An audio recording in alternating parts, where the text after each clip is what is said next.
of the semester. So what we're going to do is we're going to do the 7th, 8th, and 10th commandments. All right. And a lot of what we'll talk about will kind of, in a certain way, we drive SJWs kind of crazy today. But we're going to actually look at some of the implications of the social teachings of the church, especially when it comes to justice. All right. So let's start there. Wait, did somebody just ask what SJW was? Oh. Yeah, they're like faux like social warriors, basically. Yeah. Okay. All right. Usually you have to have different hair color too. Like your hair has to be dyed a certain color. Yeah. It's part of the club. Yeah, I could not. That's why I'm diametrically opposed. It's like I live in the bizarro SJW world because I can't dye my hair. All right. So justice. If you remember, I don't remember because I screwed up the ordering way back when as to where the virtues were. But one of the virtues we talked about was justice. Remember, I said we'll talk more about this later. Well, it's later. So here is a definition, and then we're going to just sort of unpack that, and then we'll go into the different forms of justice. Justice is a constant and permanent determination to give everyone his or her rightful due. All right, so to say somebody is due something implies that we owe them something, right? Okay, that's common sense. But owe has the word, is where we get the word own from. So justice restores to someone what is really rightfully theirs to begin with. All right, so justice restores to someone what is rightfully theirs to begin with. All right, so in a certain sense, you're giving somebody something that they ought to already have. As opposed to charity, right? So justice sees the other as another, where charity sees the other as another self, right? So you can't have charity without justice, but justice is essentially giving to someone what is mine and treating him like he is another me, right? And so those two things go hand in hand, right? But nevertheless, justice is not charity, even if charity includes justice, all right? So you can never be charitable all at the same time being unjust, okay? All right, so that, just to kind of make that clear, right? Because one of the things that always comes out, right, is you have to do that because it's the charitable thing to do, right? You cannot have charity without justice, right? And we'll keep coming back to that throughout today. All right, so let's look at the different forms of justice. I don't know where I actually stole this chart from, but it's on page 73 and 75. You can find it. Okay, so justice essentially goes in 3 dimensions. All right, so you have commutative justice, which is justice in exchange. We'll talk about this a little bit more each time. Then you have distributive justice, which essentially is what the community owes to the individual. And then you have legal justice or social justice, what the person owes to the community. All right, so commutative justice is the one, when we think about justice, we almost always think of this. Think of it like as justice of exchange. I give you this, you give me that, everything's good, right? And so it's almost like transactional justice, and it always is between equals, right? So one of the things we'll talk about at the end is an example of the importance of when the commutative justice demands that when some sort of transaction happens, it doesn't necessarily have to be a monetary transaction, that both parties have to benefit equally, okay? And so this is justice in exchange. The other important part, which has some implications for our culture today, only violations of commutative justice can you give restitution for, right? So only on the level of one-to-one. I did this and I deprived you of this, so I owe you this, okay?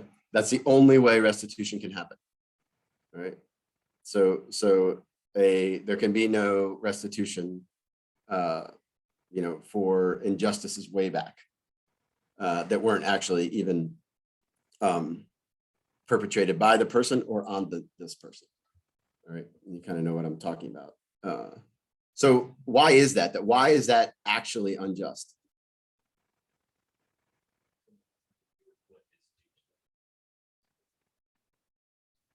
Well, so there, yeah. So ultimately, it is about what's due. But why would it be unjust for me to give somebody $100 because somebody else did something wrong to them?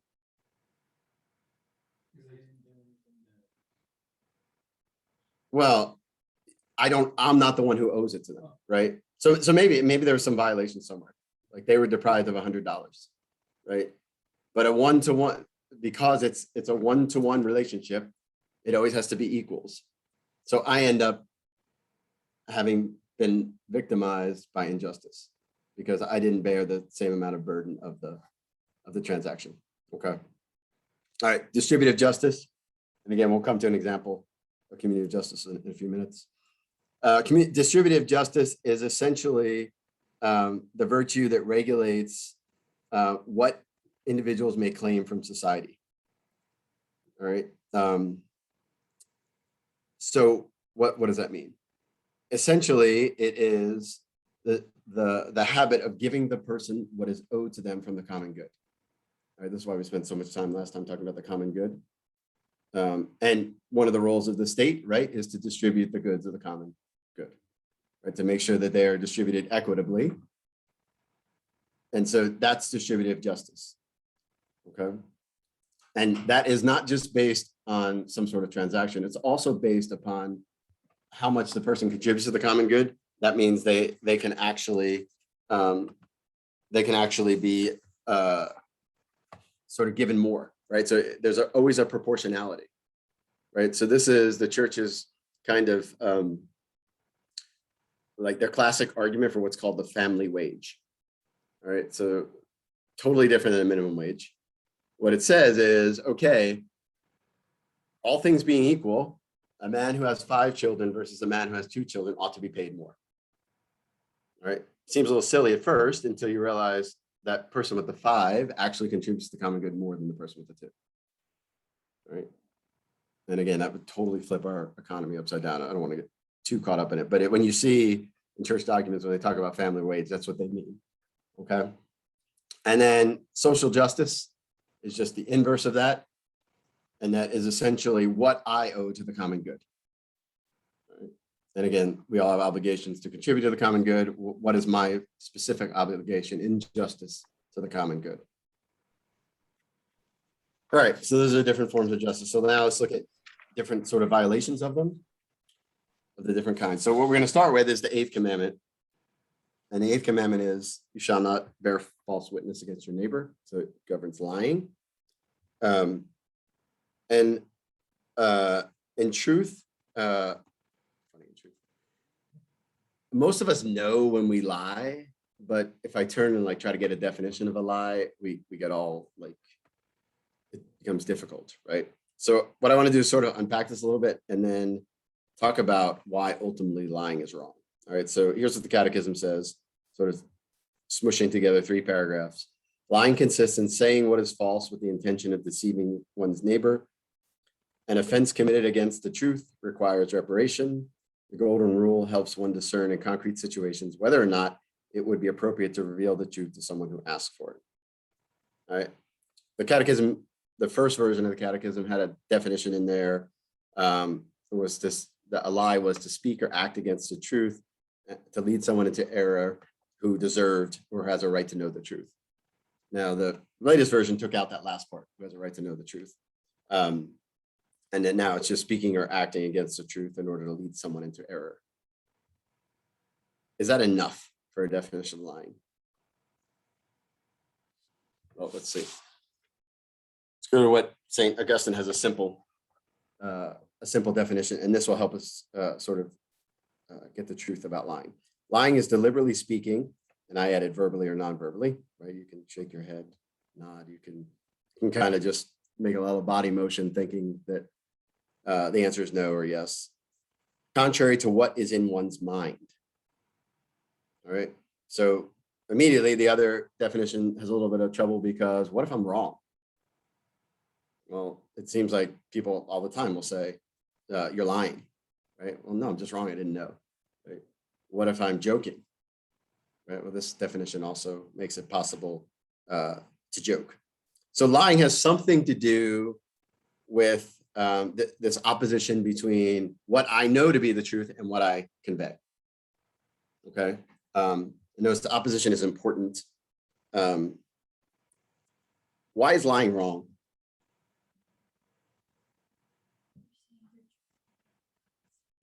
Yeah, I mean, ultimately that, but what is, like, that's a couple of steps down the road, right? Go ahead. Why? People need information to make some decisions. I would say they are owed. Okay, some are always owed, everyone's always owed the truth, or some people are owed the truth. So, you know, if I asked you, Hayden, some like totally personal question, do you have an obligation to tell me the truth? No. Right. Okay. So there's a limit on it for sure. Right. So there is an idea of, okay, somebody is, the question as to whether they're actually owed the truth.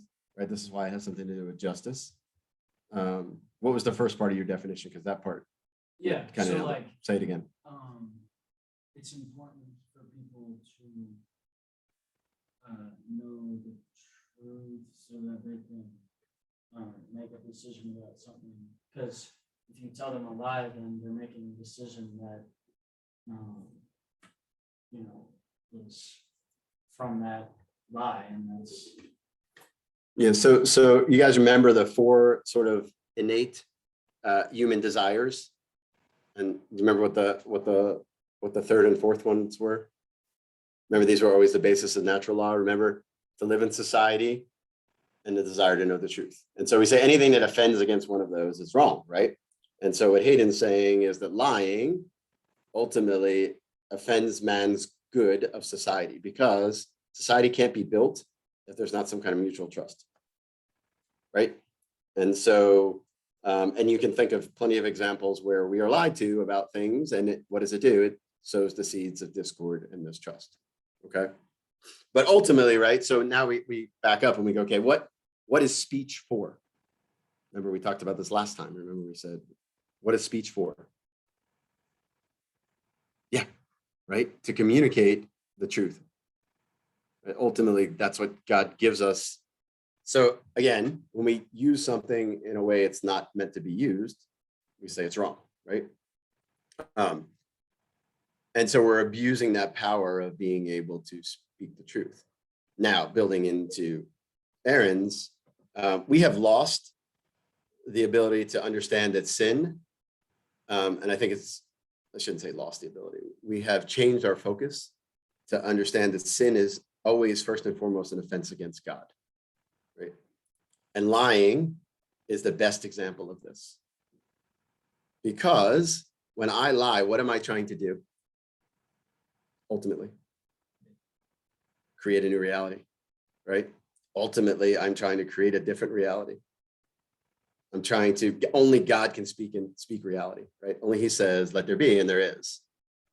But what lying does is tries to give us that power, right? So every lie you've ever told ultimately is saying that I want reality to be different than it is, which on the flip side, then is a rejection of God's providence, right? It's saying my reality is actually better than real reality, because God has put me in this position. Remember, everything that happens is for our good. He's put me in this position right here, right now. And I think the way out of this is to change reality, rather than to accept reality and go the path of providence is laid out for me. All right. And so that ultimately is why lying is so damaging, right? Because it gets us in the habit of rejecting providence. And so once we do that, we realize, okay, first and foremost, there's no such thing as a white lie, right? I mean, there's certainly different levels of guilt for the lie we tell, but all lies are wrong. Okay, there's no such thing as a noble lie or a white lie or whatever you want to say. Okay, because all of them. So in other words, lying is intrinsically wrong. Right, intrinsically wrong means I can never turn it to the good. Right, no matter what my intention is, it can never return to the good. That makes sense? All right, so Could you speak to something that you told Caitlin that you have the right to know? So you can't lie to cover up something, even if someone asks a question that it's you can't tell something that is not true. Maybe you can say that is none of your business, but then speak to perhaps say the German that's hiding the classical thing. yes, thank you for throwing that out there, Father, because that was where I was hoping someone would not let me off the hook and go, well, what about, are you hiding Jews? Yes, so there's the degrees and there's Yeah. facts, yeah. What are you doing? Yeah, all right, so. I'm so glad you're here, Hayden. I missed that part, so like. Yeah, so what do you do when the German comes up and asks, are you hiding Jews?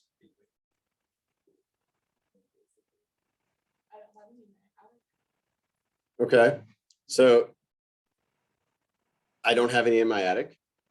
But they say, do you have any Jewish people in your house? So there is a thing, right? So first of all, let's go back to the first part that Father asked about being owed the truth. Is somebody who intends to do evil owed the truth? Okay, so first and foremost, then we have no obligation to tell them the truth. We all agree to that, right?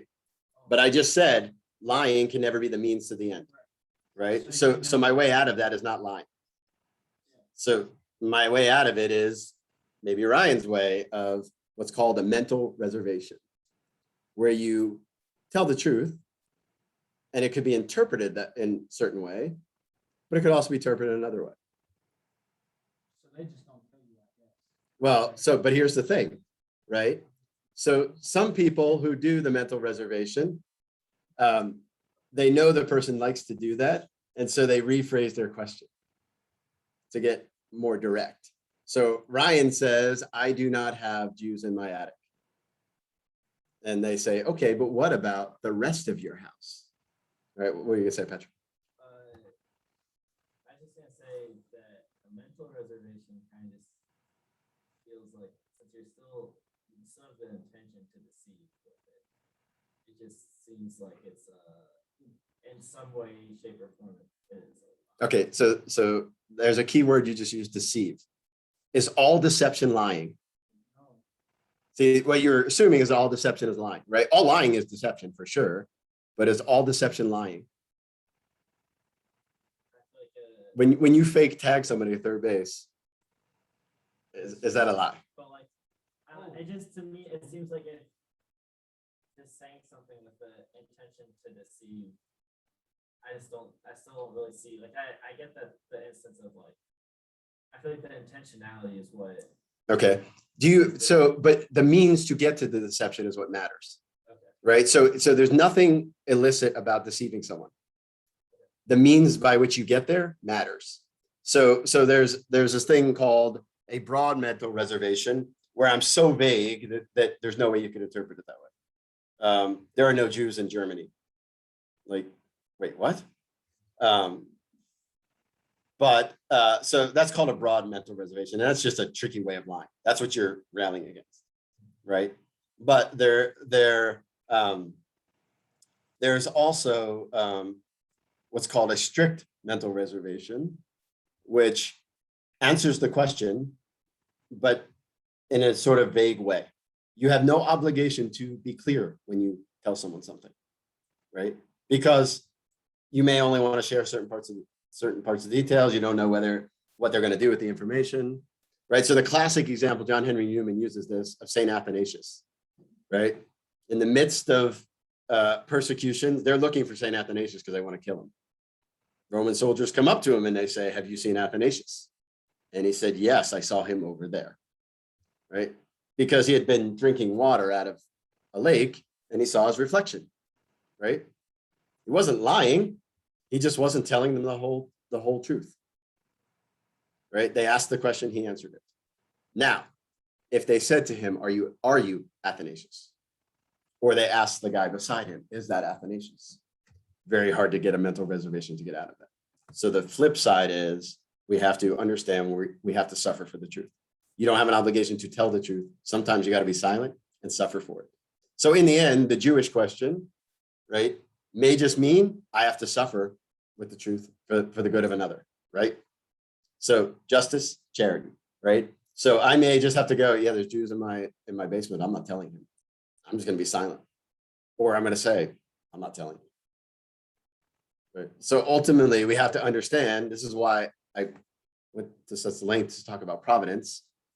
God put you in that situation, right, to witness to the truth. Right? And so ultimately, you may have to suffer for it. Right? There's plenty of martyrs that didn't do what Athanasius did. Right? They said, here I am, come take me. But the willingness to suffer the truth, because ultimately you're suffering for the way God has set things up. And in a certain sense, he has willed that to happen.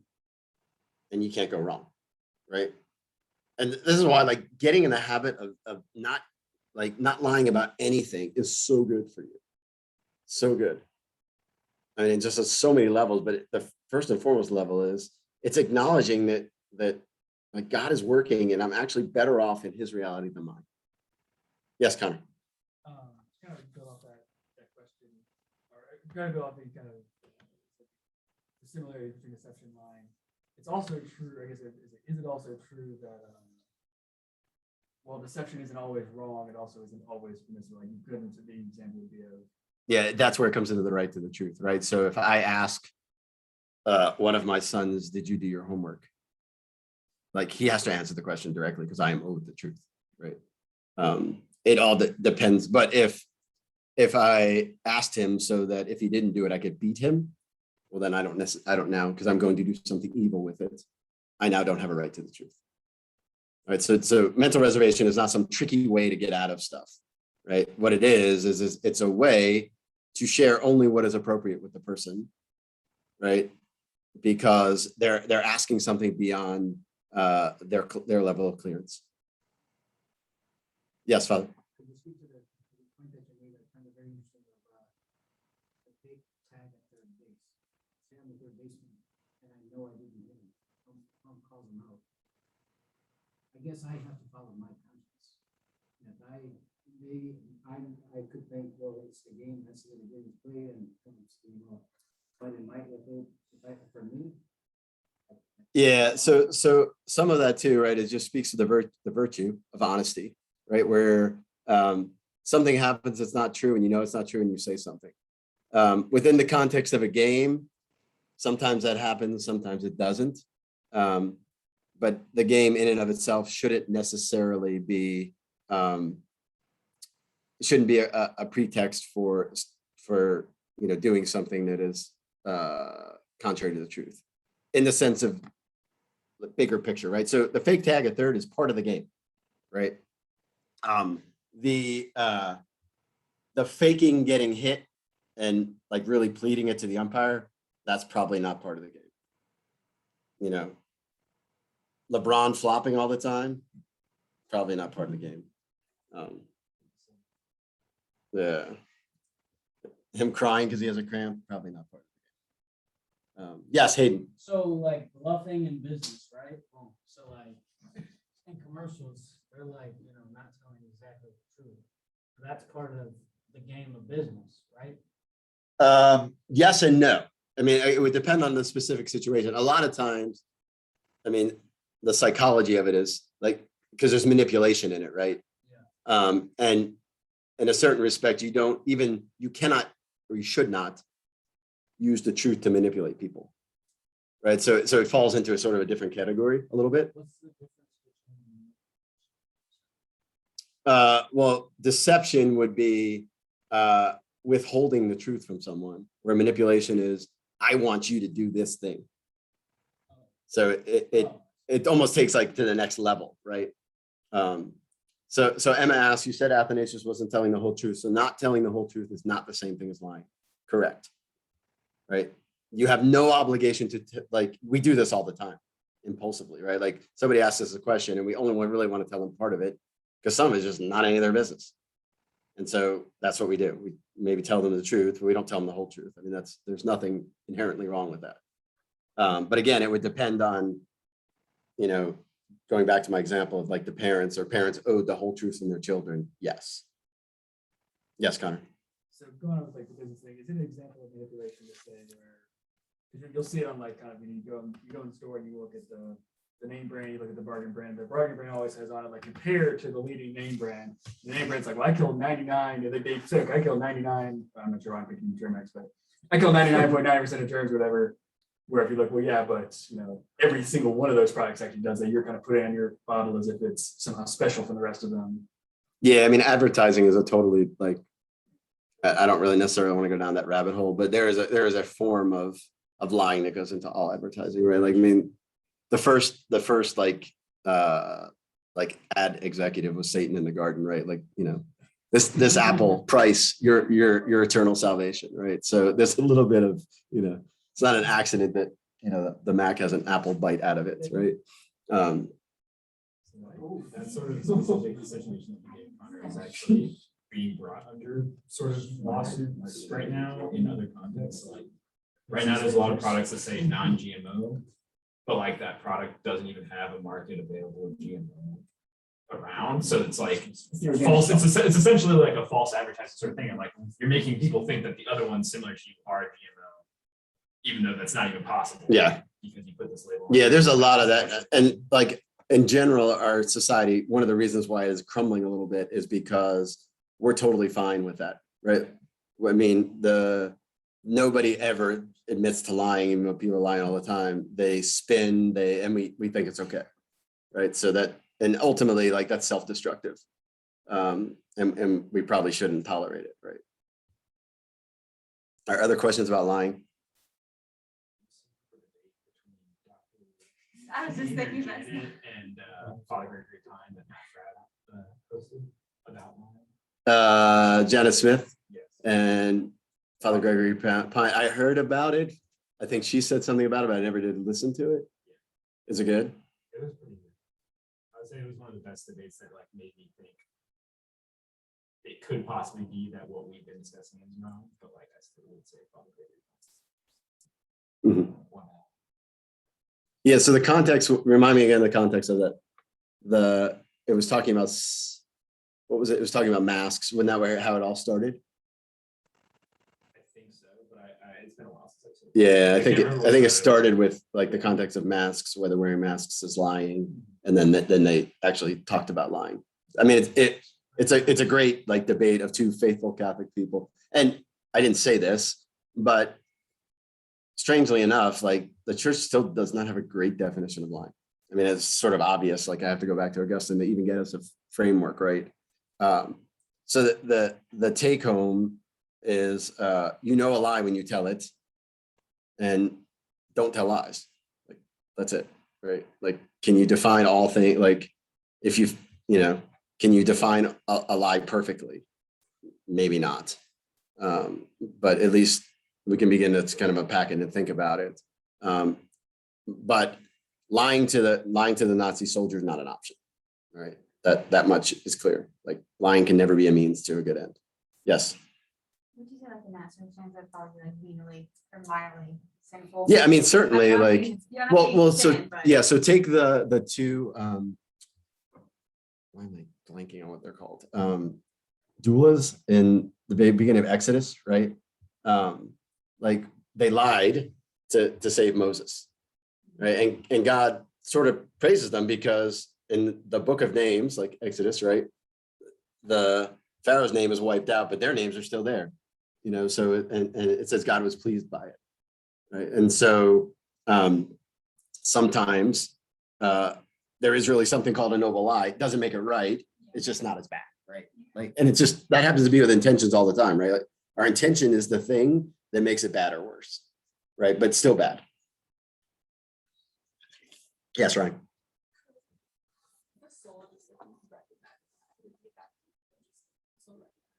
When you do it, you mean, or just in general? I think definitely when you do it more specifically, because it's hard sometimes to recognize, okay, if you lie to me about something, I can't.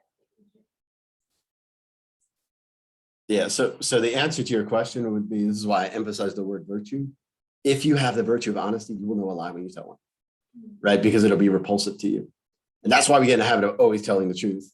And then if you do get in a sticky situation, you'll just you will firmly and habitually tell the truth in a way, right? Like if you read, and these are obviously some of these are supernatural, right?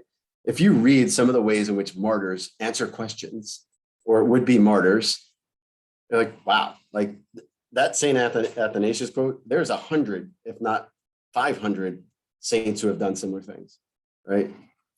Because he had the habit of being honest, right? And he was willing to, and the other part is you have to be willing to suffer for the truth. So that you're not compromising. You're just going, okay, am I going to needlessly suffer here when there's an easier way out or not? All right, anything else on lying? All right, so lying is part of then commutative justice, right? And always knowing, and there's a flip side of this. I think it's what younger people sometimes, because they tend to be a little more legalistic, get in this trap. Well, he asked me, and they think they have to tell them something that's private, right? Like secrets are a thing. Okay. 7th commandment, you shall not steal. The 7th commandment forbids unjustly taking or keeping the goods of one's neighbor and wronging him in any way with respect to his goods. It commands justice and charity in the care of earthly goods and the fruits of men's labor. Okay, so the 7th commandment regulates property, worldly goods, and our relationship to them. So let's talk first about private property. Catechism has about 4 or 5 paragraphs on private property. So let's start with this mashup of 2 of them, and then we'll sort of talk a little bit more about it. The appropriation of property is legitimate for guaranteeing the freedom and dignity of persons. Okay, so immediately, what does the church link private property to? It's freedom and personal dignity, all right? One of the reasons why the church is pro private property. And for helping each of them to meet his basic needs, here's the why, and the needs of those in his charge. It should allow for a natural solidarity to develop between men. Talk about that part in a minute.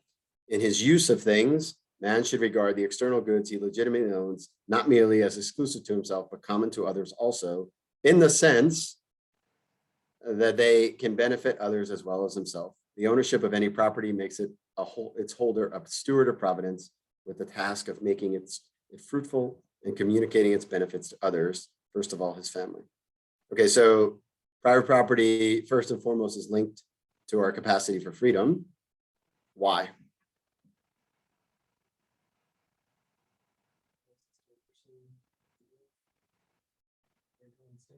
Yeah, so translation of what Connor said, it enables us to not just to survive, but to thrive without dependence on other people. Okay, so we need natural resources to survive and thrive, not just to survive. And so we need to easily have access to those things that we need for survival. And it extends not just to us, but for whoever we have, Catechism says, in our charge. First of all, a man's family. And that includes not what is just strictly necessary right now, but what I might need later, right? Nothing wrong with saving, to assure that our freedom is preserved in the future as well as now. Yes, Connor. It sounds like the end of the book, I guess, was means something about against communism, but I think it was quoting, I guess, the book he wrote. The document against communism. Pius XI. Yeah, Yeah, 1934. I forget what the title is, but yes, So it's the best description of. But they brought up an interesting thing where he said,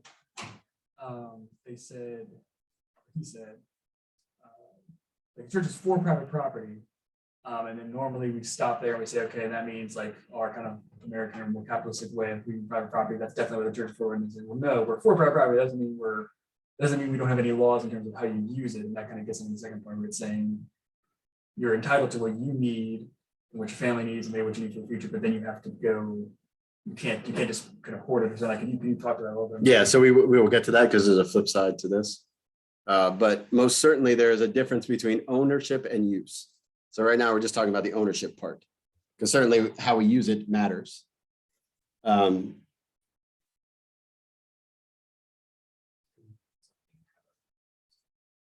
Yeah, well, you can own something and use it in a wrong way too, right? And I mean, there's lots of things, right? Like I might own my yard, but that doesn't mean I can do anything I want in it, right? Okay, why is private property better than communal property? Make it easier to go on virtue because you care for your own, naturally care for your own thing more than it's communal. Yes, so that would be one reason. What were you going to say, Katie?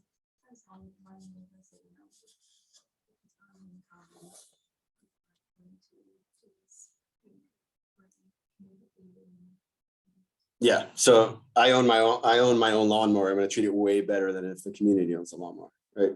Just simple thing. All right, so that's the first thing. Also, we use it as it needs to then give that fruit to other people. It's like it's communal, right? It's similar to the, at least how I'm saying, it's similar to like what we talked about a couple of weeks ago.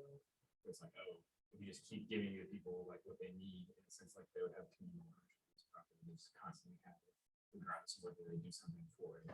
It's similar to like, if you are the one that has like private ownership, at the very least, if it's then being used to help other people, you're actually committing an act of charity. Yep. Instead of just Yep. So that there, and we'll come back to that idea. But the first thing you said is really important, right? So there's no confusion as to who has responsibility for it, right? What about what does a society actually look like when everything is owned communally? Well, I mean, it doesn't really matter who owns it, right? Is there order? Is there peace? No, everybody's fighting for the use of those things, right? Because a man is way more likely to pick up trash in his own yard than pick up trash that he sees on the side of the street. And so those three things are the reason why St. Thomas says it's fitting to have private property. The three things we just named, right? So we tend to look out for our own things. There's really no such thing as shared responsibility, and society is better ordered to peace when everyone has an equal share, right? So it's sort of a concomitant to the common good, right? Where if each person contributes through the stuff they own, then there's order and peace. Yes, Deborah. So how would you describe then the like responsibility of parents? If it's not supposed to be like a shared responsibility. Is there then like would you then just describe like an individual responsibility for each parent towards the children? Yeah, I mean, it wouldn't be in the sense. So when I say shared responsibility, there can, I meant shared as in like communal versus like, yeah, I mean, certainly some things are, like you want to destroy your marriage, go ahead and come up with a list of stuff you're going to do and your wife is going to do. And you can almost immediately imagine you're not going to last that long. But can you have, outside of that context, can their community raise the kids? No, right? Like, it takes a village to destroy a child, not raise a child, right? So that's the point, right? All right. So yes, Connor. So with it seems the argument for private property is based mostly in this idea that things, it's more of an argument for like this is just what works, like it's more efficient. And so my question is, No, so it's not just what works. Like, okay. So it has it's what enables us to actually, because it's what enables us to actually fulfill our nature, right? Because of all of the other stuff, right, that comes along with it, right? So think of all of the virtue that is fostered by you owning your own stuff, right? And so like you see like the genius of like Catholicism about like St. Ignatius saying like that holy indifference of looking at things, right? Like he just raises to a supernatural level. Like I should only use stuff insofar as it helps me grow in virtue. And he just says we should only use stuff insofar as it helps you grow in holiness.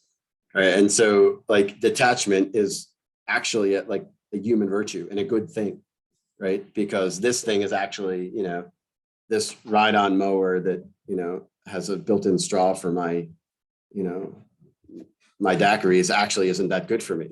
Like, so I probably just need to get a push mower. So like, it really matters, like how we use the stuff.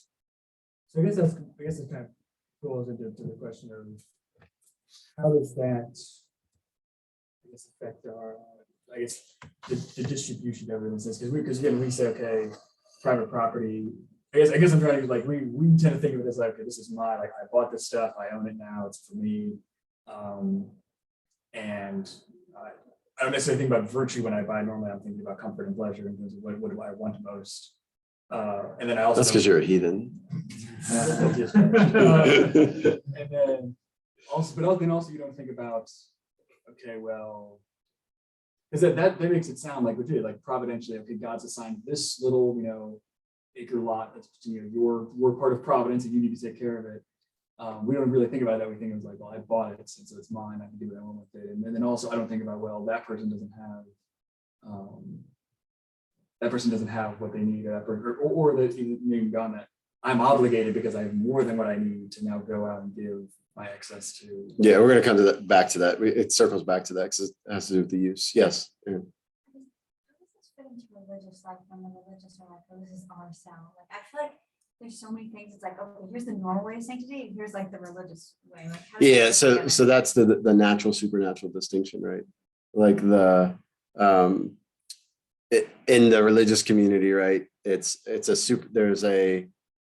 supernatural way of living, which still works, but that would never function like, yeah, because everyone presumably is actually pulling to the same end, right? And the common good is actually like sanctity.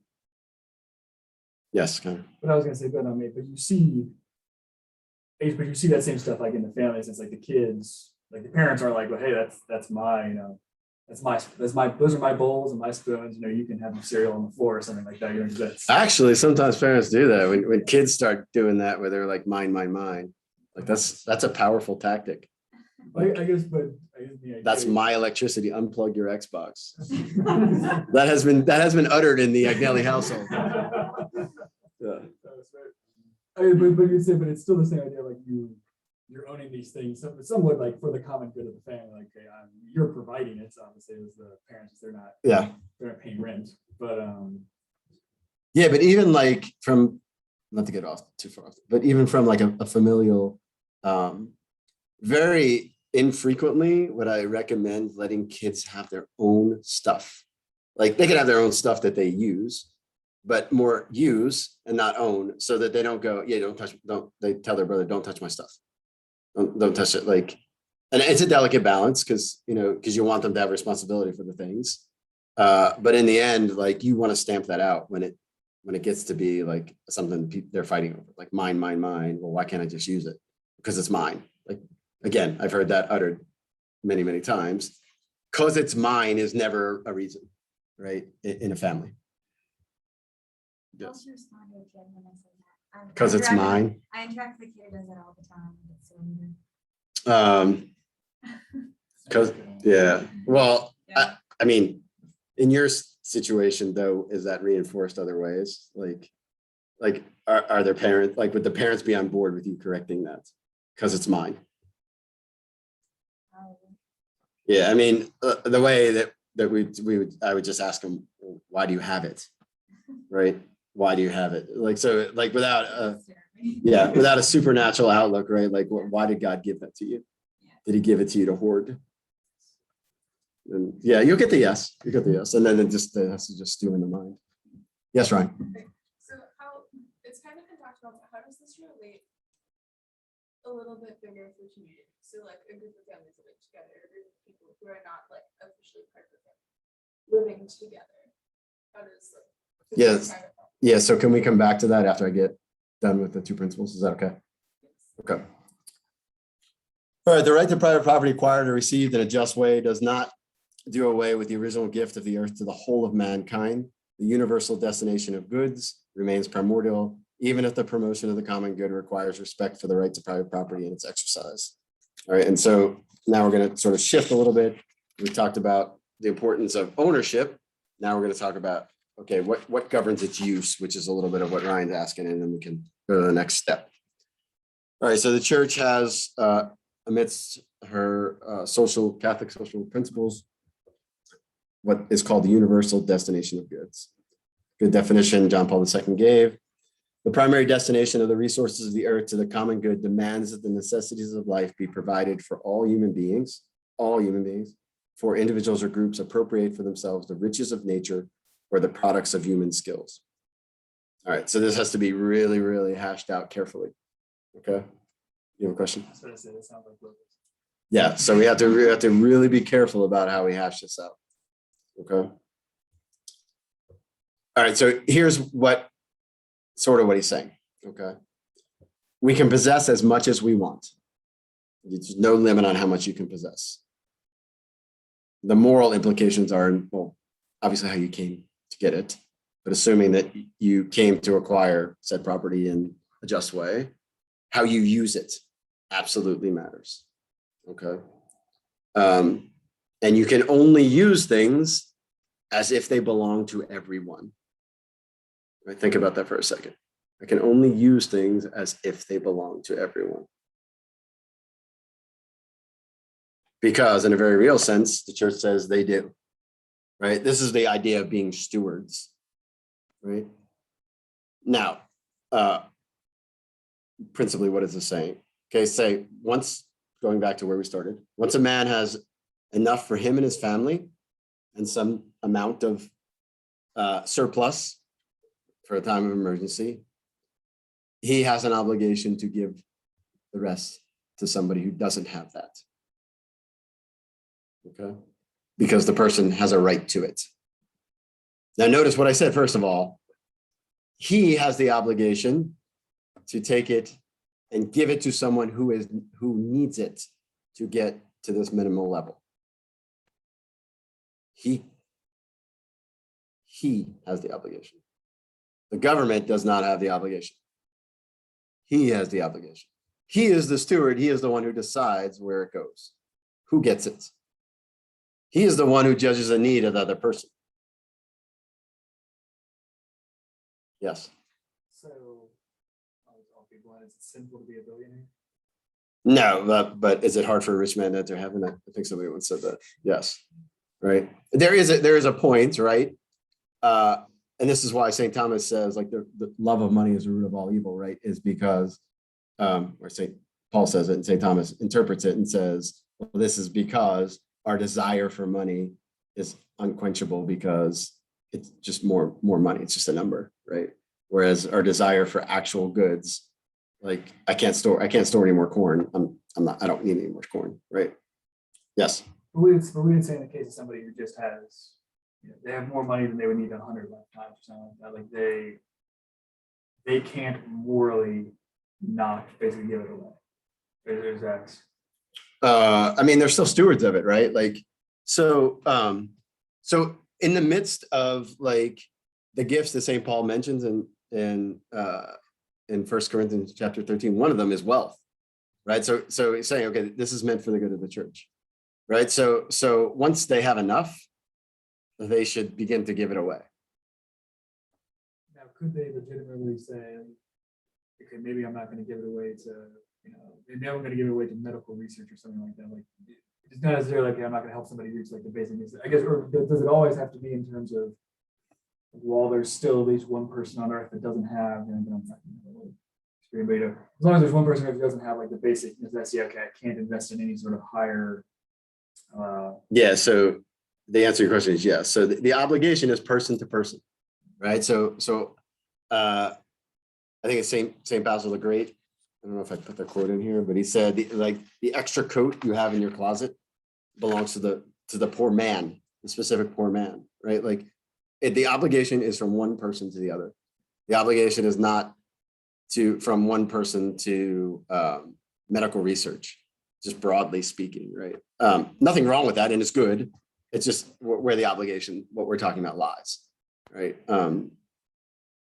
So when somebody else takes it and redistributes it, that's called stealing. All right.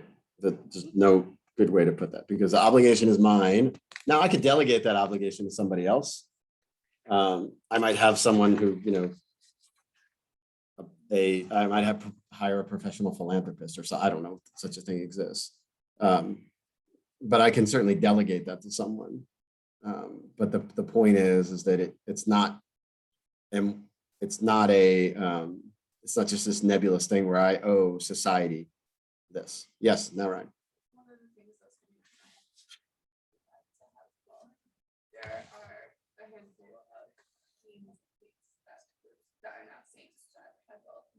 It's not like it would be a sin almost out of imprudence if they emptied the coffers and just like completely gave it to everyone, but they still were intentional. Yeah, I mean, again, our Lord said it's hard, not impossible. Right. And for them, like their responsibility with their funds was beyond just the country Yeah. at that time. Like, Yeah, I mean, some of that is like public funds and yeah. So like slightly different than what would be the direct transition to like Billionaire. But you could also like a lot of, for the people that are the ultra wealthy, a lot of their wealth is tied up in the fact that they own a company. And a lot of that wealth is like stocks. So it's like, well, they could sell it, but then it's like, then they're no longer doing the job of running the company, right? Sold away. right. Right. All right. So we're going to get a little example going, and then you all can connect the dots to certain things that happen in our society. As the Catechism says, seventh commandment forbids theft, that is usurping another's property against the reasonable will of the owner. There's no theft if consent can be presumed or if refusal is contrary to reason and the universal destination of goods. That's the part I want to focus on. This is the case in obvious and urgent necessity, when the only way to provide for immediate essential needs is to put at one's disposal and use the property of others. All right, so let's. Yeah. Oh, you want to be able to actually read it? Yeah, exactly. No pictures of the slides. Okay, so this could be called like the Robin Hood myth. All right. Is Robin Hood good or bad? Everyone, would everyone agree that, again, I know there's different stories of Robin Hood, that Robin Hood is a thief? Why? Why is he a thief? Why is he a thief? And okay, so he is the modern day socialist, is what he is. All right. All right. And so we'll talk about an example in a minute. Okay, so all right, let's say there's I'm walking down the street and I'm walking by a CVS, and laying in the parking lot is somebody in anaphylactic shock, right? And I'm like, well, I don't have an EpiPen. CVS is closed. I'm going to break into CVS and take an EpiPen, and I'm not going to pay for it. I'm just going to break in, take it, and give it to the person. Okay, dire need. All right, let's start. Okay, so did I do anything wrong by doing that? Why do you think yes? Okay, whose EpiPen is it? Okay, not mine. All right, but is it okay? So we have to get a little creative in my example. So is the EpiPen superfluous? So in other words, is it extra? Is it extra? Yeah. So if I take it from him, the person in their poverty has a right to it. So I'm simply taking, this is the universal destination of goods. I'm simply taking the thing that is owed to him in the moment, because he is allowed to use that thing as if it was his own. Okay. Okay. So use that is not stealing. No. Now, should you, if you can, should you make restitution for breaking the window? Oh, yes. Just don't complicate the example. But I'm just simply saying to take a thing from somebody else for the immediate use of that person in dire need is not stealing. Okay. Because in a very real sense, the EpiPen can be used by anyone. Okay. So that's the first part of the example. All right. So now I'm walking by the CVS, and happens again. I see a guy there. I'm like, dude, this is the second time in 2 days. So I just go in. I'm like, I know I gotta stop breaking their windows. I'm gonna grab 7. I'll give this dude 1. I'll keep 6 for later. Is that stealing? Heck, yes, Brian. Yes, I stole 6, right?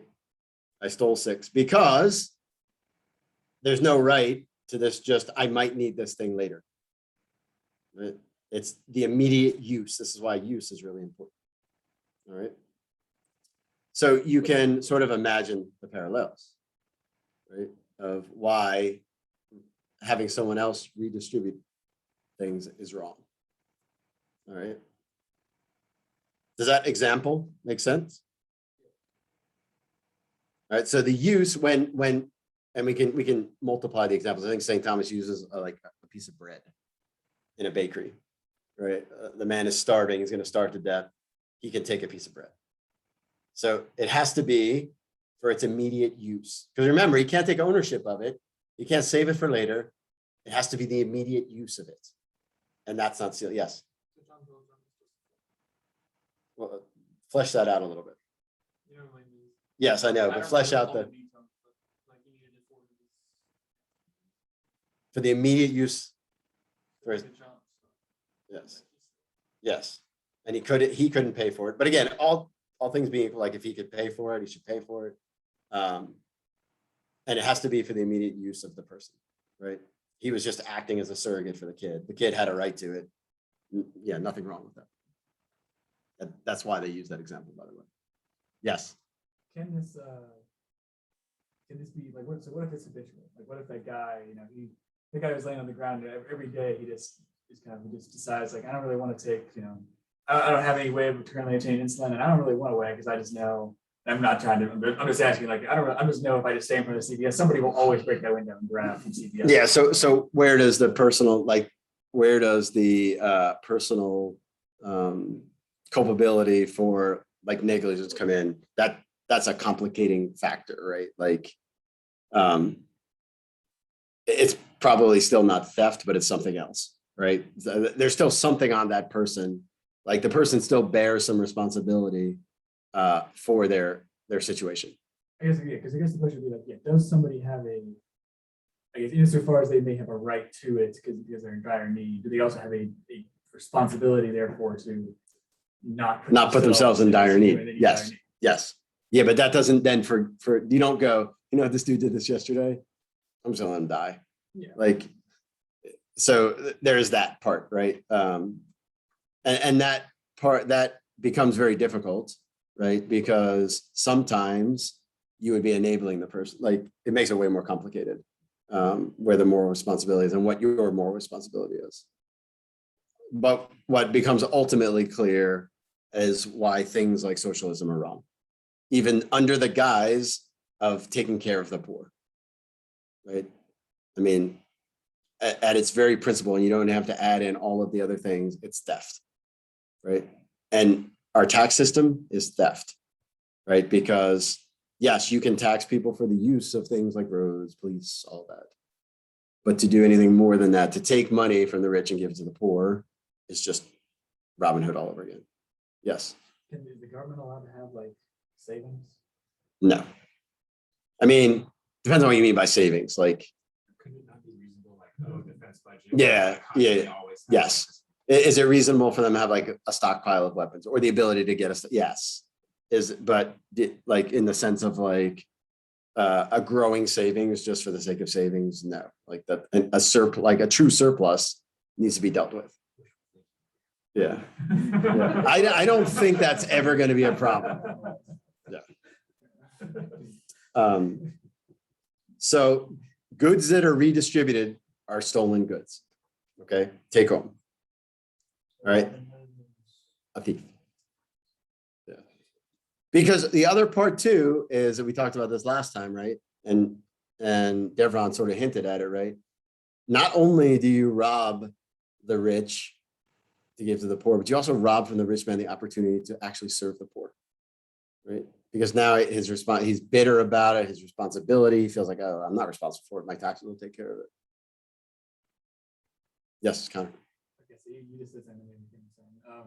How does land ownership, like actually, basically the same, because people always be like, we live on stolen land. No, please don't get me into that. Yeah. So that part, so there is no such thing in our country currently as land ownership because it's taxed, right? So the government, you are a co-owner with the government. So that would be the first thing. But the stolen land thing, I mean, maybe I think that's bad history, first of all, because most of the people were nomads at the time, right? Was there legitimately, like, did the US government legitimately do things that were horrible to Native Americans, running them off land? Absolutely. But how is that? This goes back to the question of restitution, right? Like, okay, how do we fix that now? Well, I think the ship is already sailed. And so you can't fix an injustice in the past by creating new injustices now. Well, that's gonna be, I mean, because, you know, not that I did, but I can't go over to France and be like, hey, I'm the heir of Charlemagne, you know, give me all of my, Yeah. you know, part of Germany and so like, so I guess my question is like, how does that actually work? Because borders have changed constantly over the centuries, and it used to be you showed Yeah. up and like, hey, this is mine now. I mean, it's just in general, like when people start, there was recently, you may have seen this, I think it was Microsoft. They had this like worldwide thing they did, and they started it by apologizing for it being on stolen land for the American Indians. I saw that. Yeah. So what would be the natural thing to do? Here, you can have it back. They didn't say that. They're like, sorry, we took your land. Like, they're like, oh, you know, Canada found it. our privilege. Yeah, that other part is ridiculous. But our privilege, in our privilege, we stole this land from you. Full stop. Well, if you really believe you stole the land, you probably should give it back, right? No mention of that. Yeah.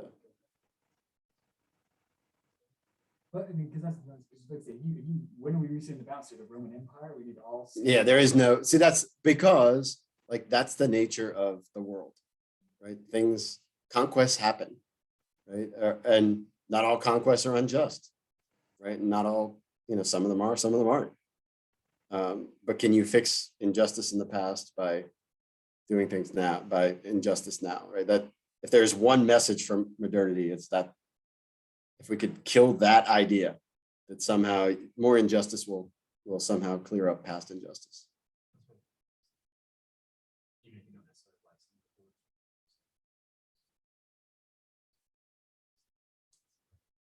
Well, it's just it's part of like fallen human nature, right? Like it's part and parcel that, you know, war will always be with us.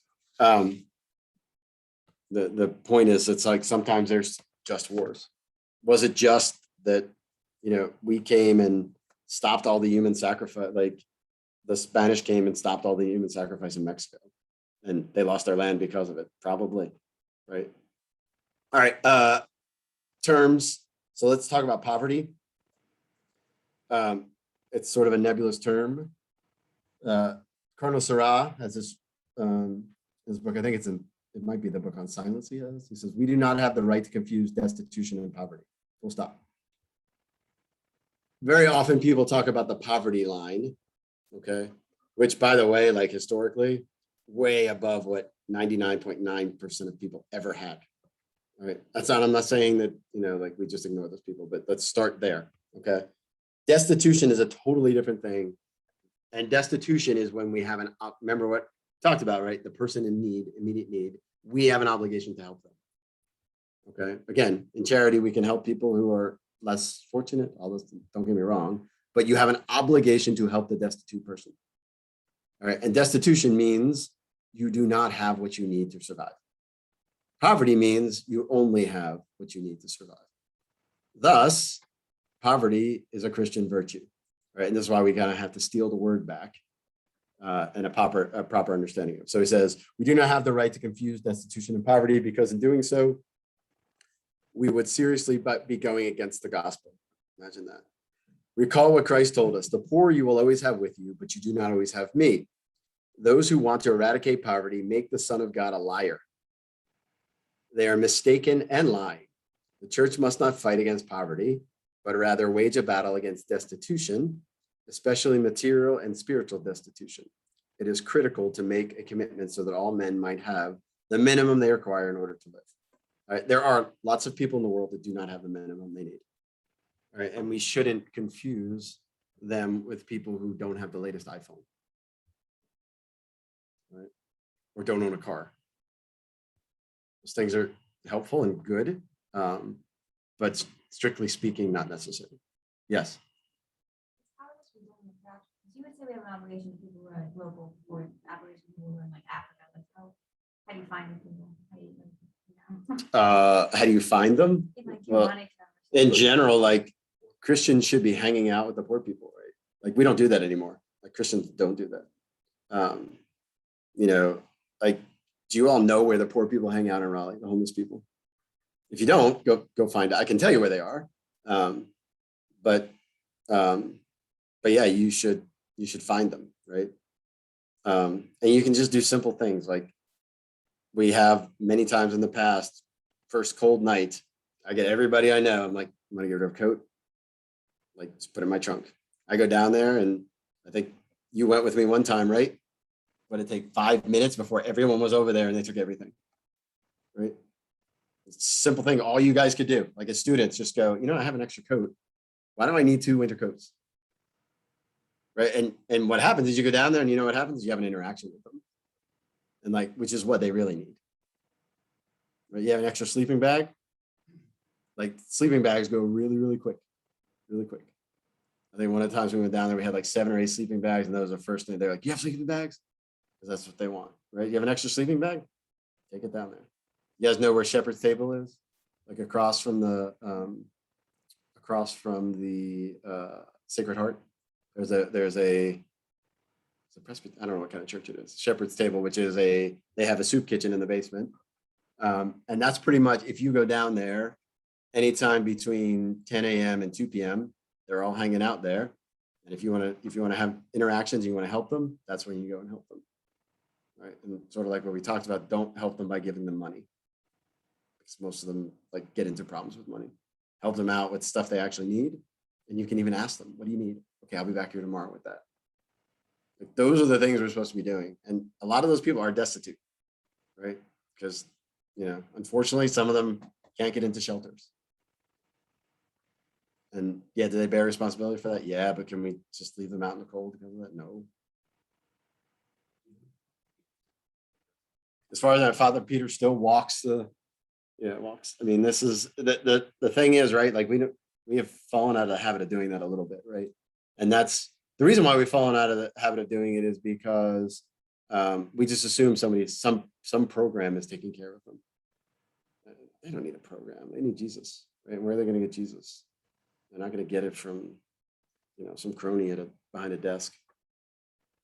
All right, so don't confuse poverty and destitution. Poverty is actually a virtue, a Christian virtue,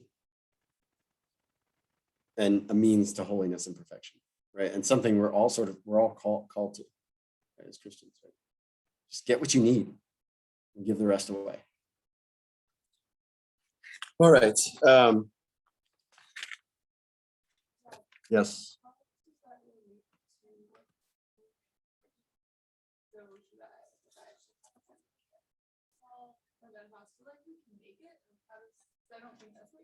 No, because there's a certain amount of like, what is the word that I think it was ties to 12 used. There's a certain, it depends on your state in life, right? Like, should you live in a shack and be a millionaire? No, like there's a certain comportment that goes with like, should you wear sloppy clothes? Yeah, decorum, that's the word I'm looking for. Yeah, St. Francis de Sales has 2 really good chapters in Introduction to the Devout Life about, okay, what does this actually look like in practicality? So I would look at those, but you sort of know what is like going over the top, right? We all know, and we've all gone over the top before. Like, don't go over the top. It's like, okay, yeah, this actually, like, I mean, simple things, right? Like, do you strictly need a TV? No. Does having a TV or even an extra TV, like, does it enhance family life? Sometimes, yeah. Well, then, okay, by all means. But does it cause people to go off in a room by themselves and ultimately destroy family life? Well, then you don't need another TV, right? What about when the homeless people are dangerous? I feel like my dad would argue that. Don't say yes. So Emma's asking about like the very practical and real thing of, especially being a woman, like the danger. Yes, you should not go in a situation, like you have to be prudent about it. Normally, even like, I don't worry about it that much, but like I would never put myself in a position where I was alone. Like a friend of mine met a homeless guy, and he had agreed to go to a shelter, and he was going to drive him, but he told the guy, wait here, I'll be back in 15 minutes. And we went back together and picked him up, right? So be prudent about it. Like it's just the reality of the way the world is. Can you necessarily invite a homeless person into your house? Probably not a good idea. Are there other ways you can help them? Yeah, like find a way to help them, right? Because if God put them in your path, he's not asking you to risk your life. He's asking you to be generous and help them. Right? That's why they're there. So no, I would say control settings are way better with crowds. Don't like Father Peter being Father Peter. Sometimes he'll go by himself. In general, like I wouldn't recommend that. He's just, he's just way trusting. He's a priest. He, doesn't have family obligations, all those things, right? But that, what is fine for him would be totally imprudent for a lot of us. Yeah, I mean, the group thing is a real, like, I think that's the better way to do it, right? And again, like, the spontaneous things are oftentimes best, right? Like, so don't wait for somebody to organize something. Like, just go, okay, like, every Thursday, I'm going to go down to Shepherd's Table and volunteer for 2 hours, right? You just go down there, you cut stuff up, serve them food, you talk to them for a little bit. You even sit down at the table while they're eating, while you're cleaning up. Like, all those things are really, really good, right? Really good for them. And it's good for you. It's good for your soul. But don't wait for these, like, they're not big things. None of them are ever big things. Don't be scared to ask someone, what do you need? But do it prudently. Don't put yourself in a position like that. Sometimes, like my wife, what she's done before, like someone on the side of the road will ask for something and she'll say, can you walk over to the gas station over there and I'll get it for you. Just again, to be in a more public place. Okay. Next quote is more or less what we were already talking about. Just your charity must resemble God's, who came in person to bring us help. Right. So God's help was never far away. All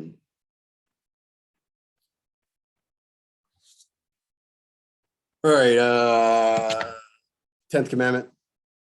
You shall not covet your neighbor's goods. 10th commandment forbids greed and the desire to amass earthly goods without limit. We already talked about this a little bit.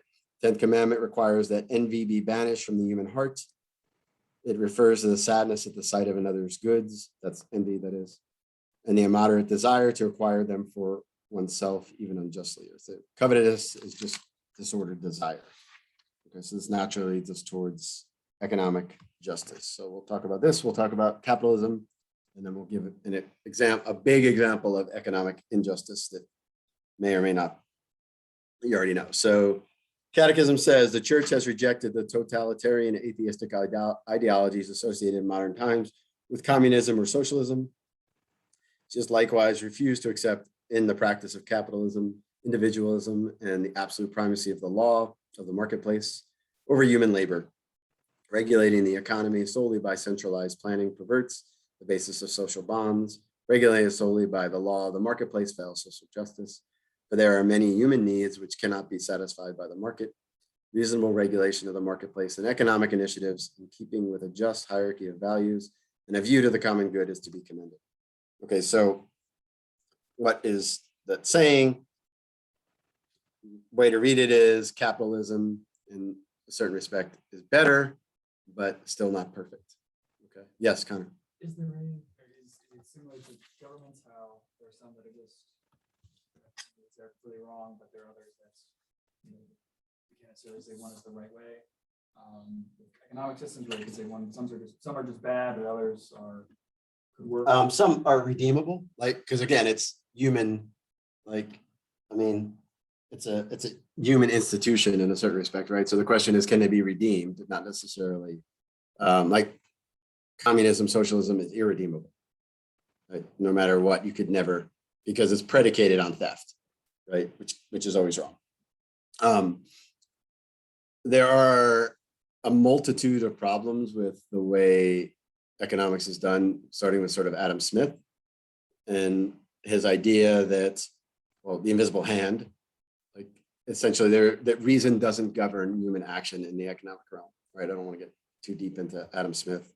But the point is that what often happens is morality is divorced from economic activity, okay, in which the church tries to insert it back in. Now, if you have something like a moral capitalism, that's a pretty good system, okay? Something in which the moral good takes precedent over profit, first of all, okay? And then John Paul II has a few stipulations as to when capitalism is good. Yes, Con? And then so when you say a moral capitalism, because I'll hear people say we need like a Christian capitalism. I'll hear other people criticize the idea that there even could be something associated with that. So when we say that, what is is that like, self-government works great as long as people can govern themselves? Or is it? I mean, there's part of that, right? Like, but the foundation in capitalism is a little broken because it's based on like Keynesian or like Adam Smith economics, right? Like, so the foundation, I wouldn't say it's irreparable, but it's a little broken. So that's why John Paul II, he nuances the definition of capitalism. Says if by capitalism is meant an economic system which recognizes, so these are the good parts, these are the parts that you build on, recognizes the fundamental and positive role of business, the market, private property, and the resulting responsibility for the means of production, as well as free human creativity in the economic sector, then the question was, is the church pro-capitalist? Then the answer is certainly in the affirmative. Even though it would be perhaps more appropriate to speak of a business economy, a market economy, or simply a free economy. All right, so let's talk a little bit about what he's saying. Okay, so he's saying if capitalism that promotes private property. All right, so now I want to expand what we talked about private property.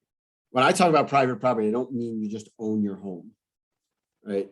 Even though we immediately think that we're like, well, I have my yard in my house, right? That's certainly what part of what this is that there is a ownership of the means of production. So your property actually can be used for your sustenance, okay? Which is a little bit different than what we've been talking about so far. Okay, so the man who owns a bunch of farmland for obvious reasons, right? Like he controls the means of production, right? And he shares the wealth that comes about from that, all right? And so this then, in a certain sense, that man is free, right? Because he's not dependent upon, an employer. He's not dependent upon whether he can get an exemption from a vaccine mandate. He's not dependent upon, he's completely and totally free. I hope that sounded as bitter as I could possibly say. I'm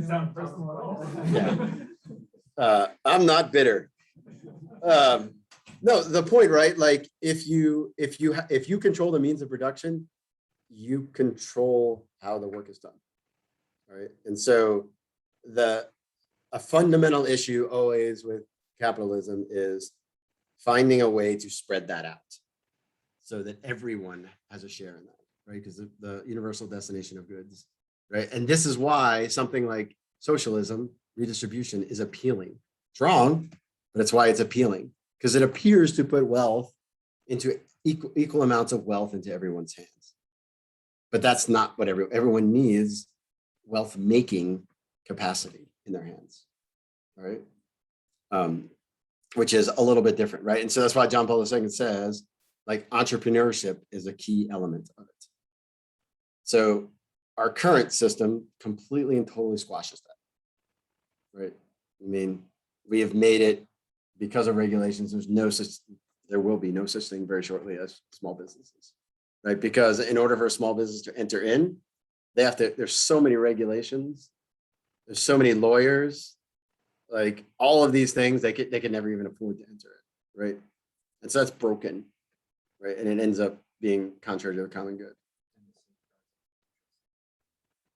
Yeah, well, but those are dumb too. Like they're not real either, right? Okay, so entrepreneurship is a way we image God, and it needs to be like, we shouldn't have so many people working for so many other people, right? That's not really what the spirit of a moral capitalism. Right? A moral capitalism would increase freedom, not limit it, because in a certain sense, like people are caving to mandates because they can't get a job anywhere else. Right? They don't control any of their own property. They have no means of production. Okay. And then third, profit is a good thing. Okay. Profit making is a good thing. It should be part of business. There's nothing wrong with profit. Right? Nothing wrong with profit. What's wrong is greed. So profit, strictly speaking, is a signal, right? An economic signal that there's money to be made here. And it ought to be a signal that calls other people into it. Right. So we find I don't know, a blacksmith making a ton of money, right? Well, that ought to be a signal to other people that go be a blacksmith. Right. And because of the common good, he should want to train other people. He should go, yeah, you know what? I have enough for my family and I. Now, it would be better if someone else learned how to do this with me. This was the sort of the economic system of the Middle Ages, right? Had its problems, don't get me wrong, but a guild system was a very workable system in which it spread out wealth, all right? Then redistribute, right? People still had to work, they still had to earn it, they still had to, but the person was satisfied with what they had, and they were willing to cut it off and go, you know what, I have enough. I don't need to corner the market on this. Yes, right. Obviously, you said it would that system be possible with such a population size? So yes and no. How we undo it is a totally like a really big problem, right? So there's this thing called distributism, which some of you have probably heard about. G.K. Chesterton and trying to think about all the people who have, in theory, is really good, right? It's really, so the whole point of it is it distributes the means of production throughout society, right? And it doesn't do it in a sense from like a top hand down, right? The problem is it would be nearly impossible to get there from here. Because how do we stop people now? What would you do to Walmart? How do you break up Walmart, right? I mean, there's ways you could do it, but you can't fix it with more injustice, right? Like you could certainly go, okay, Walmart, you've had enough stores. Now every store you try to open, we're going to tax the crap out of it so that you no longer want to do that. And eventually it would trickle down, right? But is that workable long-term? Probably not, because it would get tied up in courts. So no one in the church has we have to acknowledge the problem and admit it's a problem first. But it's beyond like the church to decide how to fix it. But the church has stopped sort of preaching it a little bit too, which is not good. Yes. So I guess it leads to my head. So like take Walmart as a good example. You know, Walmart as a company really only works because they have this massive network of distribution. So basically, I mean, and this isn't necessarily a bad thing, but what you would have to be saying is like, where at a certain point when they willingly like sacrifice the development, like technologically or like that, because you like Amazon, you couldn't have two-day delivery. You didn't have the massive network that Amazon has. Mm-hmm. If you broke that up, you'd probably lose the quality of, which is not necessarily a bad thing, but it required people being willing to say, well, you know what, I'm just content with not having whatever I order 2 days from now. Well, that's the key, right? So it has to be enough people going, like understanding that when I buy from Amazon, I can't just look at the price of something, like the actual like money thing. I have to look at the social like, and somebody has to break the prisoner's dilemma, right? Which is what we're all worse off because of Amazon, even though each time I get 2 day shipping, like I feel like I'm better off. How to get, the only way that it works is for enough people, like all Catholic people, to go, we're like, we understand the principles now, and we're just not going to shop there. And it's going to cost me a little extra money, but I'm doing the right thing. But if no, like, where's the incentive? If I'm the only person doing that, in a certain regard, it's like stupid because I'm not going to make a difference, and in long term, I'm hurting myself anyway. So, like the moral, this is why it would be really important for the church to talk about these things, right? And actually call Catholics to go, you know what? Like where you buy from, that's actually a moral component to it. And until that happens, though, there's not a whole lot we can do. That's the only way it breaks up. That's the only way Walmart goes out of business, right? Where they go into a town and they're running every small business out of town. Nobody goes in there and buys. Like they're like, no, we're going to buy from, my neighbor Joe down the street because he, I know him and I know his family, and he needs the money, even though he's going to, Walmart's going to come in here and undercharge us to get our business, run him out, and then they're going to jack up the price. But until that happens, that's the only way out of it that I see. It's like I hate to use like the grassroots level thing, but it's a real thing. All right, again, not to like depress you, but understand the principles, right? And understand that like those are moral decisions we make. All right, last sort of thing related to commutative justice. St. Thomas says principles of exchange. So St. Thomas says when an economy is based on injustice, the economy will collapse on itself. How long that happens, this is the other part too. Like left alone, our current system will collapse on itself. We all see sort of hints of this, right? So he's like, when there's injustice, eventually it collapses on itself. So St. Thomas says every transaction, including borrowing and lending, which we're going to talk about in a second, must be to the mutual advantages of both parties. Okay, so I give you 5 eggs, you give me the value of 5 eggs, right? And I don't bear the burden because of, I don't have to pay for 7 eggs, even though I only get 5 because I'm starving, or because they're, because you're the only game in town, or because, so there's a just price for the thing, and it's as the medium of exchange. So would a solution to the issue of business potential be held by handing? That would be an absolute yes, Megan Jane. Yes, yes, yes. So the other day I had to get a new license plate, which I was dreading forever because it's the DMV. And then I found out that the license plate bureau is actually privately run, and I was in and out of there in 10 minutes.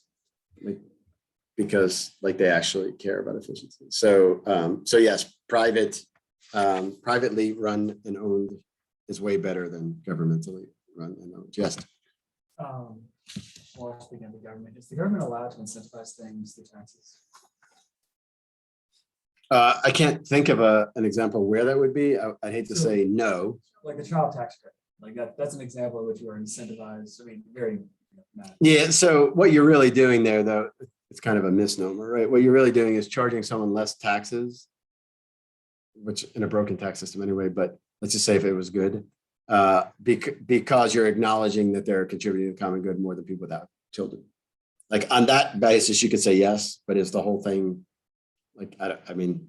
Or for instance, like married people get, I mean, again, I think that'd be a perfect example of like the common good, like you're generously contributing more to the common good. Yes. Right? So yeah, in general, like you could say, okay, like this person contributes more to the common good, so they're actually paying their debt in a different way.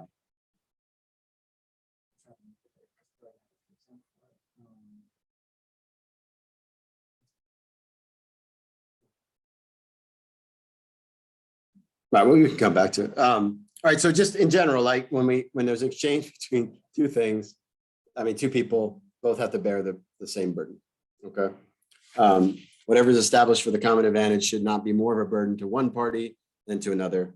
Consequently, all contracts between them should observe equality of thing and thing. Okay, so I go into this antique shop, and in the back of the shop is a Hannes Wagner rookie card. I think it's worth like $700,000. Right, and I asked the lady, "How much you want for this?" And she said, $70. And I get out my $70 and give it to her. Okay. Was that just? assuming that the value of the card is a just price for it. So I don't want to like. No, right? Like bargains, like real true bargains are actually unjust, even if the person is ignorant. Right? Because there's an inequality in the transaction. Right? Just because she was ignorant of its value, it still had that objective value to it. And so I have an obligation to pay that, not just what she's asking. All right. Yes. And what about a case where it's just to do an example simple? You have your chickens, and for whatever reason, I really need another chicken or something like that. And so to me, maybe the average price, going price of a chicken is $10 or something like that. But to me, I'm going to give you $10 for it, but it's way more valuable to me. Or I guess actually this is a better example, because you said in there like it has to be. I think I said earlier, you said everybody has to benefit equally from the exchange. If a billionaire gives $1 or gives $100 to somebody who has no money, well, the billionaire probably doesn't really feel that.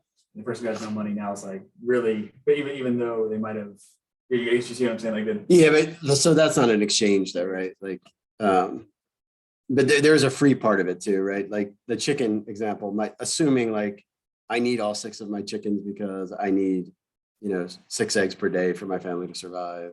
You offer me a just price. I'm no obligation. Even if you're starving, I'm under no obligation to sell you the chicken for that price. So, the exchange part has to be free and it has to be an exchange of goods, like is what he's talking about. So is it more important that it's, because I guess this goes into like this. Is it more important that it's free? And when I say free, like in the sense that it's actually not just in the sense, well, she gave it to me free. Yeah. She gave me the card freely. I didn't take it from her, but in the sense that she actually delivered it.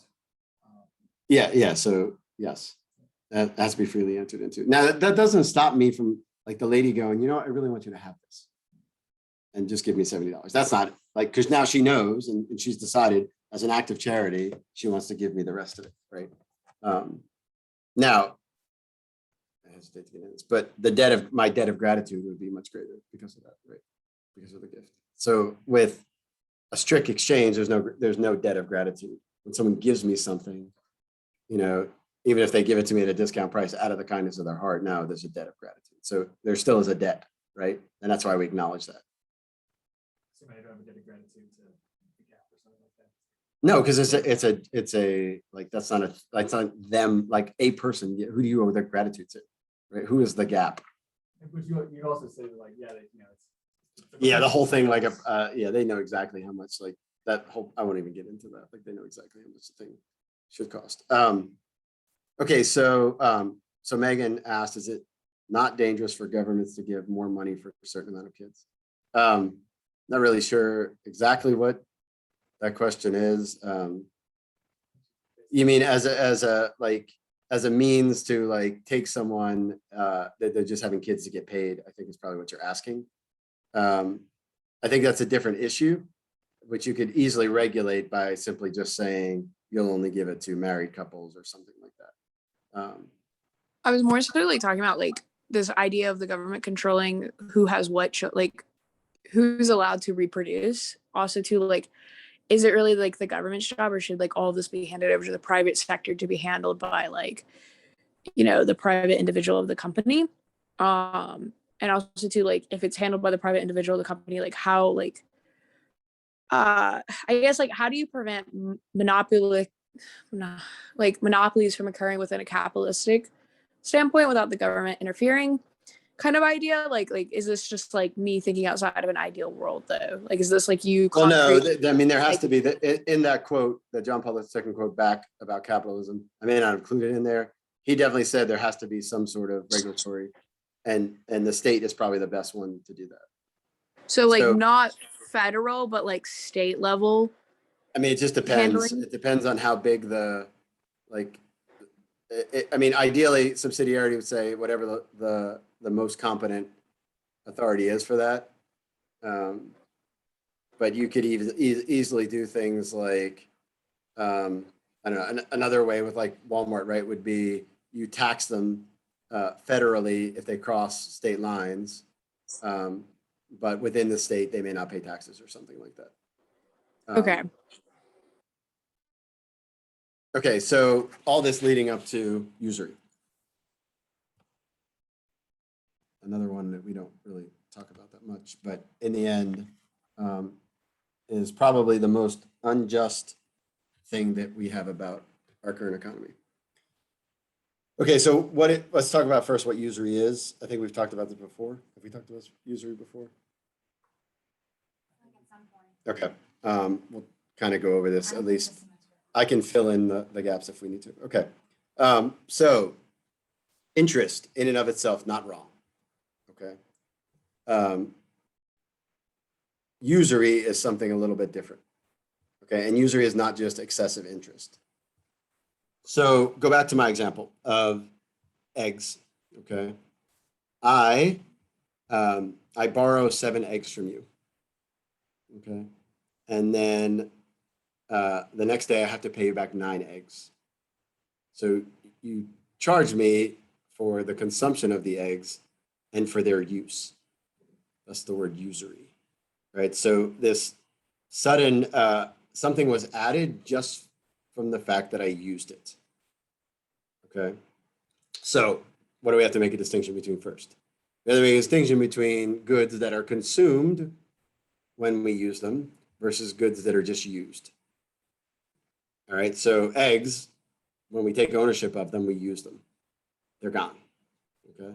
If I borrow someone's lawnmower, I give it back to them, all right? So I can charge someone for the use of my lawnmower.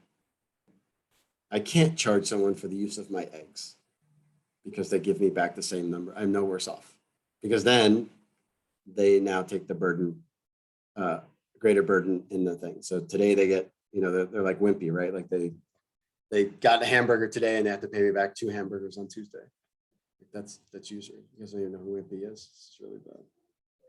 So if you loan the person a lawnmower, you can charge them? Mhm. Okay.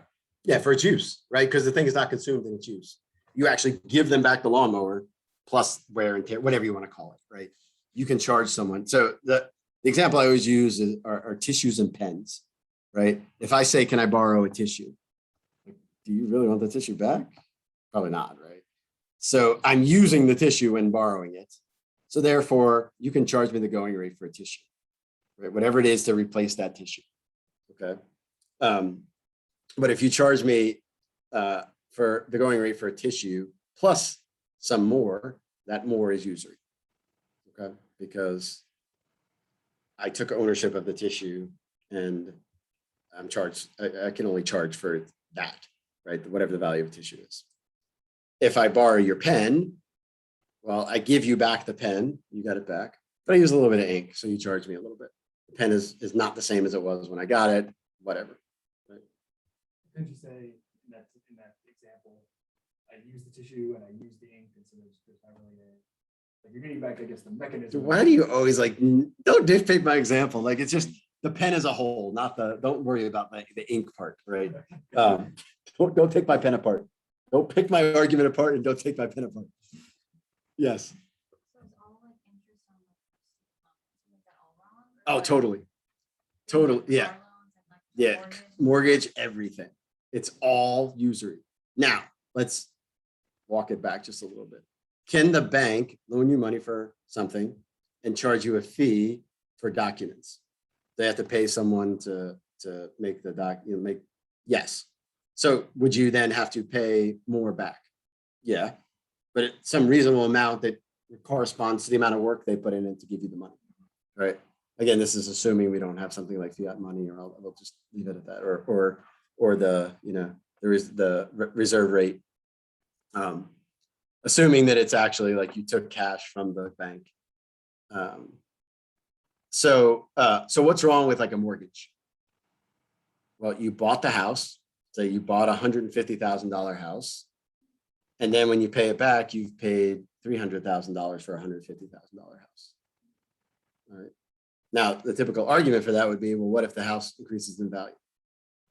Okay. Are they also willing to take the risk that it might decrease in value? Because they're not treating it as an investment. If they're treating it as an investment, then fine. But they have to share the burden of the increase or the decrease. All right.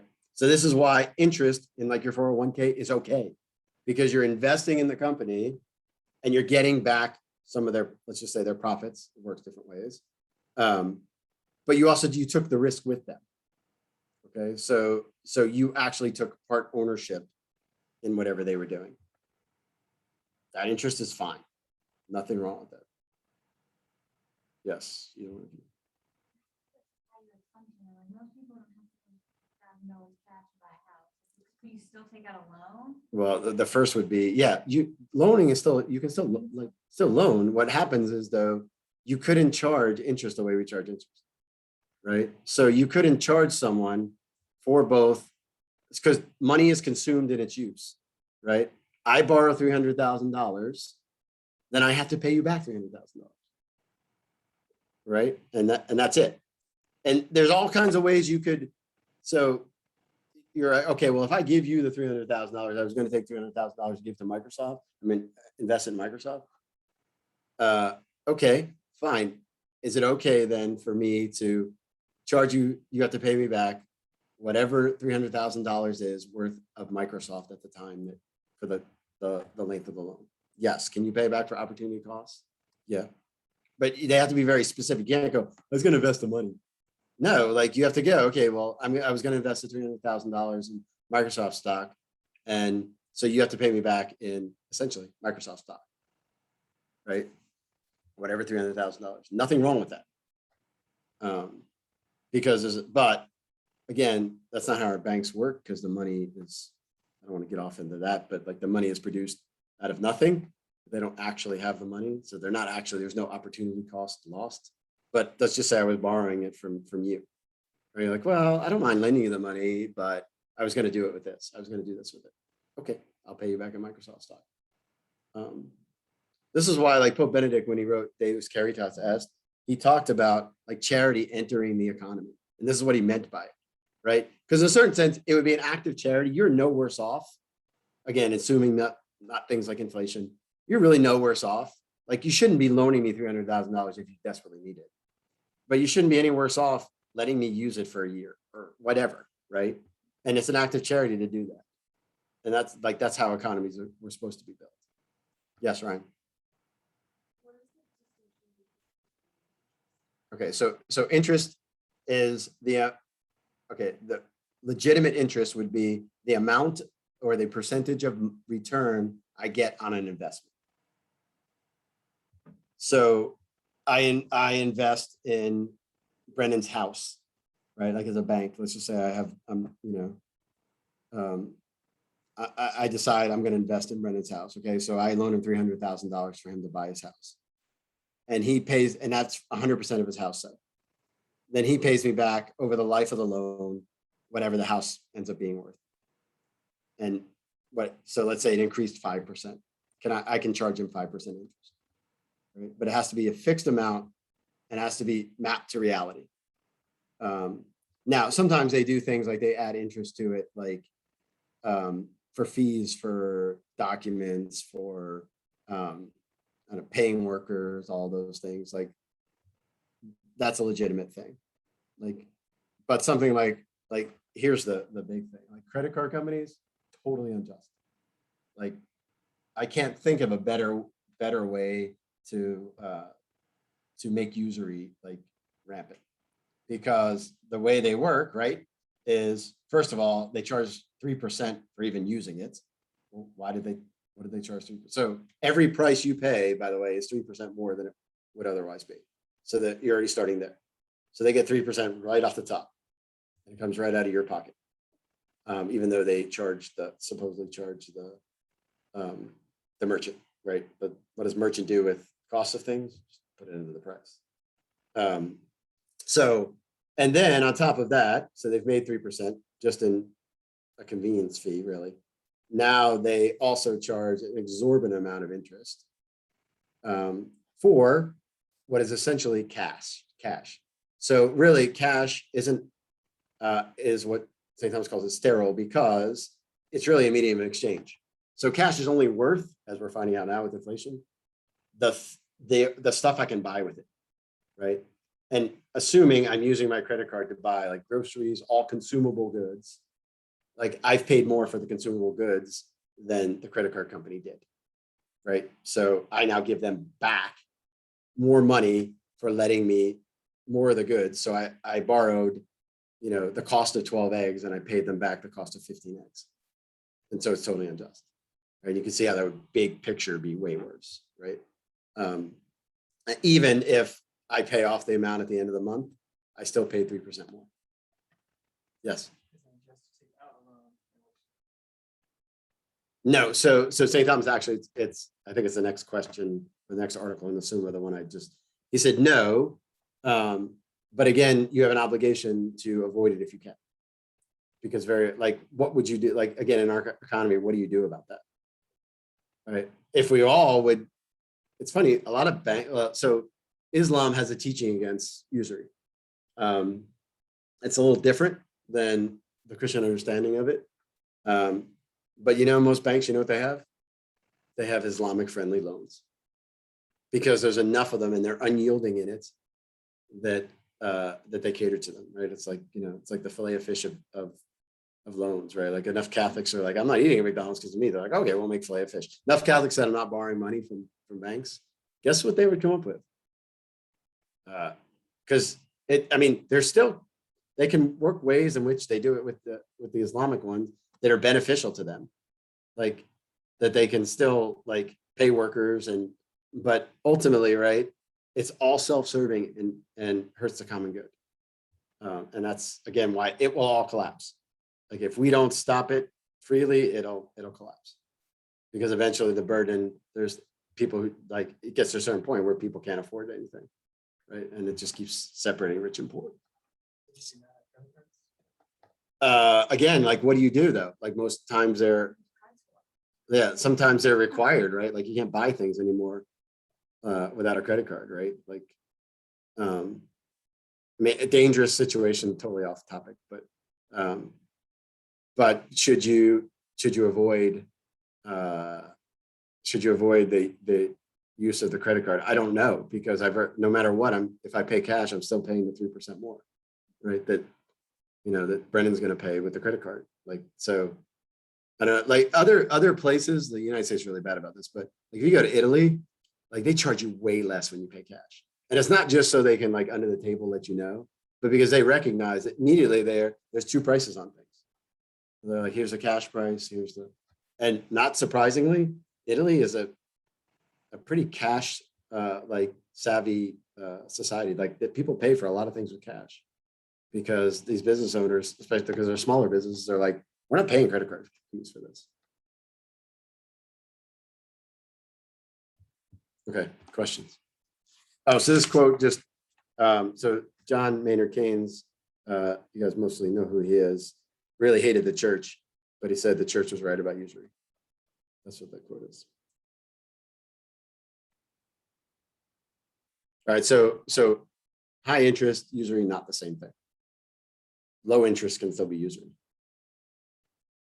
And high interest could not be usury.